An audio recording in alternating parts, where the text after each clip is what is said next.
नमस्कार साथियों। तो हम बीएड फर्स्ट ईयर के आपके CPS2 learning and assessment paper देख रहे थे और जिसमें भी हम सेकेंड यूनिट देख रहे थे। तो थोड़ा सा वीडियो प्रॉब्लम के कारण फिर से आज बनाना पड़ रहा है। ये जो मैं एडवांटेजेस और डिसएडवांटेजेस लिखा हूँ ये एंगेजिंग इन एक्टिविटी का है। Engaging in activity, okay. Informal method, informal method for assessment, उसका लास्ट पार्ट है। Okay, informal method of assessment जो था उसी का ही लास्ट पार्ट है ये। तो देखते हैं एडवांटेजेस क्या क्या है इसमें। In this process engaging activity मतलब हम बच्चों को एंगेज करके उनको सिखाएंगे और ड्यूरिंग देयर एक्टिविटी हम क्या उनका इवैल्यूएशन करेंगे। सही है। देखिए, in this process every learning situation can be A situation for evaluation and vice versa. Okay, सही है। इसमें क्या होता है, हर एक सिचुएशन एक सिचुएशन ऑफ इवैल्यूएशन हो सकता है। बच्चा अगर खेल भी खेल रहा है तब वो अपने दोस्तों को कितना चांस दे रहा है। फॉर एग्जांपल मैं कैप्टन हूँ क्रिकेट टीम का, ओके, और मैं अगर सिर्फ 2-3 बच्चों को अगर मैं चांस दूंगा क्योंकि वो मेरे अच्छे दोस्त हैं तो ये तो गलत हो गया ना। ओके, वो बच्चा क्या सबको साथ लेके चल रहा है क्या, और फिर और एडवांटेजेस खुद ही उठा ले रहा है। तो every situation during learning situation is a learning situation and A situation of evaluation. समझ में? अगर टीचर ने आके क्लासरूम में बोला कि कल गणेश पूजा है तो थोड़ा सा साफ सफाई हमें यहाँ पे करना होगा, ओके, ये हमारे लर्निंग का पार्ट नहीं। लेकिन कौन कौन बच्चा खुद वहाँ पर हाँ सर हम करेंगे, वो कौन कौन बच्चा है जो कि 5 तो बच्चे को साथ लेके चलो यार साफ सफाई कर लेते हैं, ये हमारी ही ड्यूटी है, वो जो कहता है। तो every situation is a situation of learning in A situation of evaluation. समझ में आया? ढाई से बसना मतलब उल्टा, मतलब कोई आप इवैल्यूएशन कर रहे हैं that's a situation of learning also, है ना। मतलब बच्चे को आप कोई चीज उसकी गलती हुई है आप उसको सुधार रहे हैं, that's also form of learning ना। Next, evaluation is a joyful experiences. इसमें एंगेजिंग एक्टिविटी में क्या होता है, evaluation is a joyful experience, क्योंकि आप खुद एक्टिविटी वो में करते हैं तो सब हंसी मजाक में आप धीरे धीरे इवैल्यूएशन करते हैं। So evaluation is a joyful experiences. It divide of unnecessary tension, इसमें तरह तरीके के टेंशन नहीं होती हमको एंगेजिंग एक्टिविटी में। ओके, इसमें इवैल्यूएशन करने में। सही है, लिखो। Next, transparent to all participant, और जितने बच्चे वहाँ पे एक्टिवली पार्टिसिपेट कर रहे हैं उन सब के लिए जो अच्छे से पार्टिसिपेट करेंगे, जो अच्छा परफॉर्म करेंगे, हम उनको उनका अच्छे मार्क्स देंगे, है ना। That's the thing, transparent to all participant, हर पार्टिसिपेंट्स के लिए ये ट्रांसपेरेंट होता है। Next, problem. इसमें प्रॉब्लम क्या आता है, it require imaginative teacher to plan for evaluation. Okay, इसमें टीचर जो होना है वो उनको बहुत सारी चीजें सोचना होगा, बहुत सारे एस्पेक्ट को देख के इवैल्यूएशन करना पड़ता है। Next, time consuming. Time consuming तो होता है ना, क्योंकि हम एक्टिविटी करेंगे एक ही दिन में तो नहीं हो सकता, क्योंकि बार बार एक्टिविटी करके हमको इवैल्यूएशन करना पड़ेगा। Next, it require special technique for proper observation, और प्रॉपर ऑब्जर्वेशन के लिए हमको अच्छे से टेक्निक चाहिए and evaluation both for the teacher and participant, both teacher and participants के लिए क्या चाहिए, ये प्रॉपर ऑब्जर्वेशन होना चाहिए, स्पेशल टेक्निक उनको सीखना चाहिए ताकि वो ड्यूरिंग एक्टिविटी वो अच्छे तरीके से इवैल्यूएशन कर सके, ओके, असेसमेंट कर सके। समझ में आया? तो अगर आपको क्वेश्चन पड़ेगा, अगर आया तो describe the formal and informal method of assessment during classroom, तो हमको ये लिखना है, फॉर्मल मेथड, इनफॉर्मल मेथड, और एंड में कंक्लूजन देना है। ये आप मान के चलिए जिस भी आप लोग क्वेश्चन लिखेंगे सबसे पहले इंट्रो, बीच में जिस्ट एंड एंडिंग में कंक्लूजन मस्ट होना चाहिए।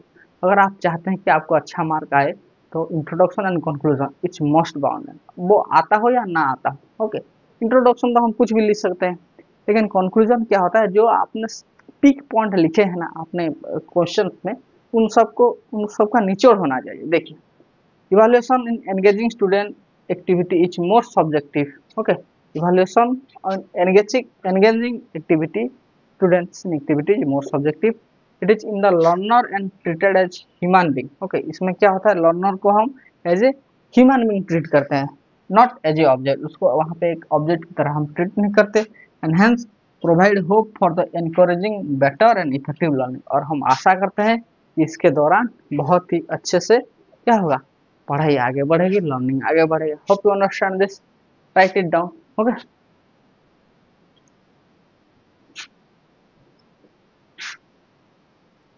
ओके, तो हम अब जो इसको देख रहे हैं ये एक सेपरेट टॉपिक है। Okay, self assessment and pure assessment technique. Okay, इसके बारे में ये इतना इम्पोर्टेंट तो है, लेकिन हम ये नहीं कह सकते कि इतना ज़्यादा है। ओके, फिर भी थोड़ा सा हमको आइडिया होना चाहिए क्या होता है प्योर असेसमेंट। सेल्फ असेसमेंट मैं आपको समझा देता हूँ। सेल्फ असेसमेंट मतलब खुद से ही खुद का असेसमेंट करना।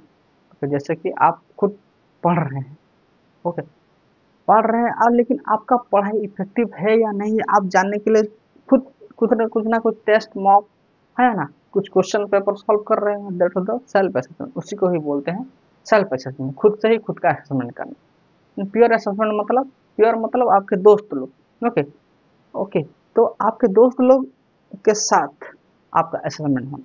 जैसे कि वो क्या कहते हैं तो का कोई फर्क नहीं पड़ता, लेकिन अकॉर्डिंग टू देम आप उनसे कितना अच्छा परफॉर्म कर रहे हो या फिर उनसे थोड़ा सा लो चल रहे हो, that's coming under the what we can say pure assessment.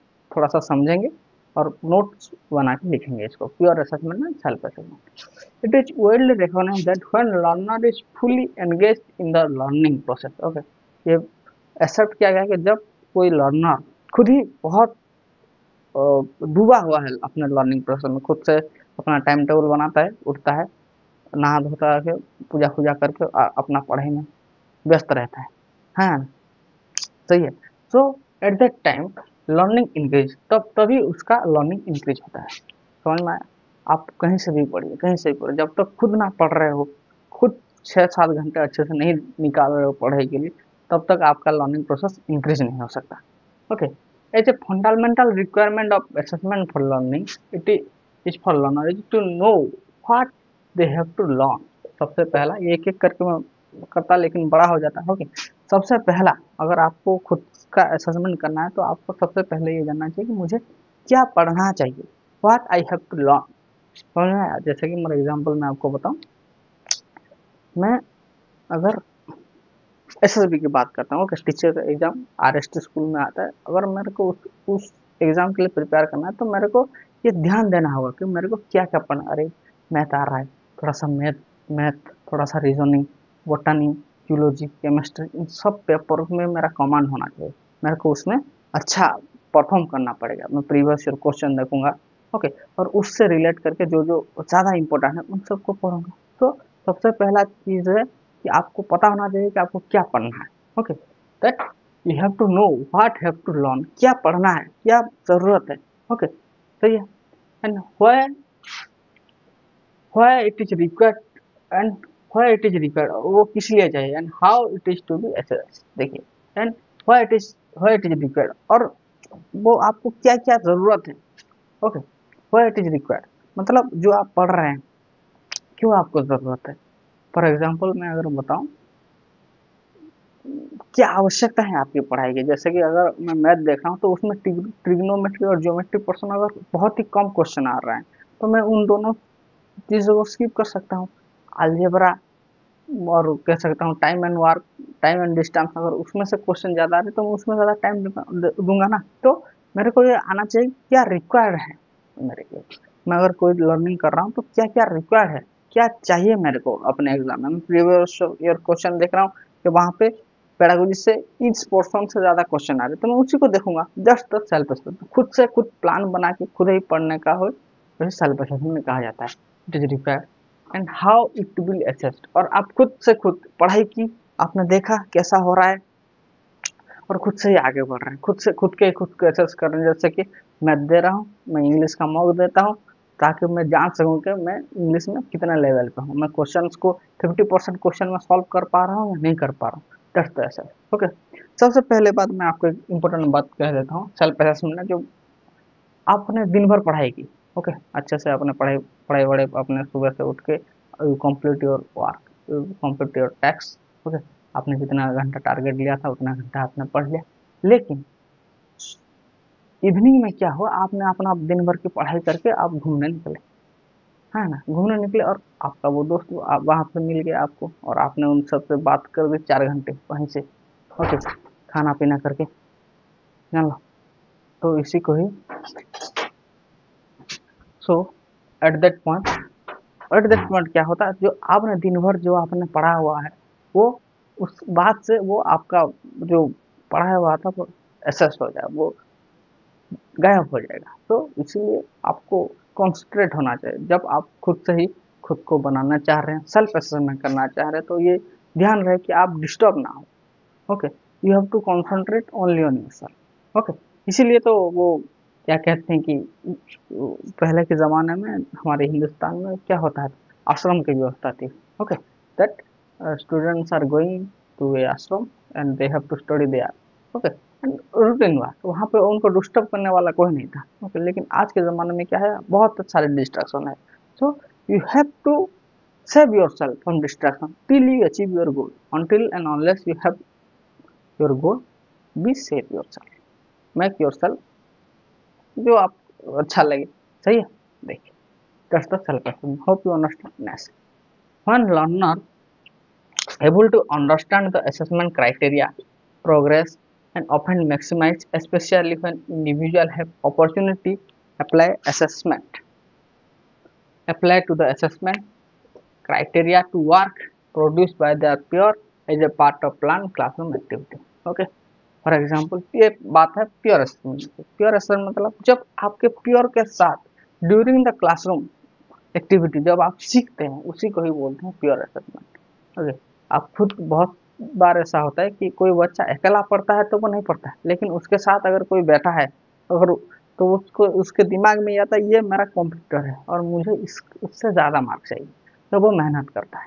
Okay, और वैसे ही आपके पास 100 बैठे हैं आपके क्लासरूम में, तो आपको फील आएगा अरे यार क्या हो गया है यार, मेरे को इनमें से मैं पीछे के साथ। तो क्लासरूम का होना बहुत ज़रूरी है, क्योंकि आप खुद ही देखिए, आप खुद घर में बैठ के पढ़ेंगे तो 2 घंटे पढ़ के आप सो जाएंगे, अच्छा नहीं लगेगा आपको पढ़ने में। लेकिन अगर आप किसी इंस्टीट्यूट में हैं, किसी स्कूल में है, कॉलेज में है, भले ही पढ़ा ही ना कर, लेकिन आपके दिमाग में ये ज़रूर होता है कि ये इन सबको मेरे को पीछे छोड़ना है, मेरे को इन सबसे आगे बढ़ना है।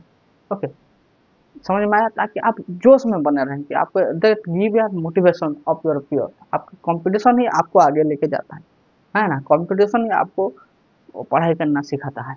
फॉर एग्जांपल मैं जब यहाँ पे मैं रहता हूँ, कभी भी कोई गवर्नमेंट का एग्जाम हो, तो एट दैट टाइम आप क्या करिएगा, थोड़ा सा देख के आइएगा वो माहौल।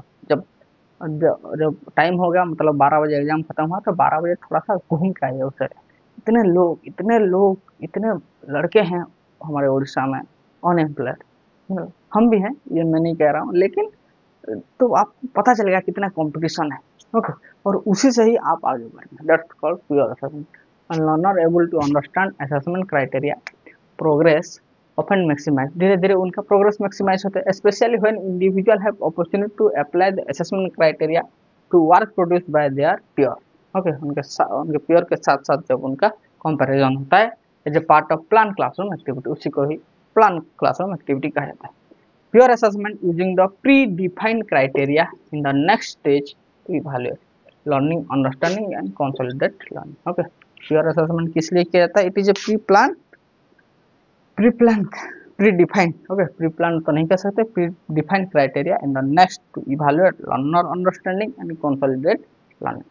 Hope you understand this. Okay, ये peer assessment का थोड़ा सा पार्ट हमने देखा, और हमारा informal formal learning for assessment खत्म हो गया। ओके, सही है, तो इसको अच्छे से लिखो, फिर हम नॉन टेस्टिंग टूल के बारे में बात करेंगे नेक्स्ट। जय हिंद।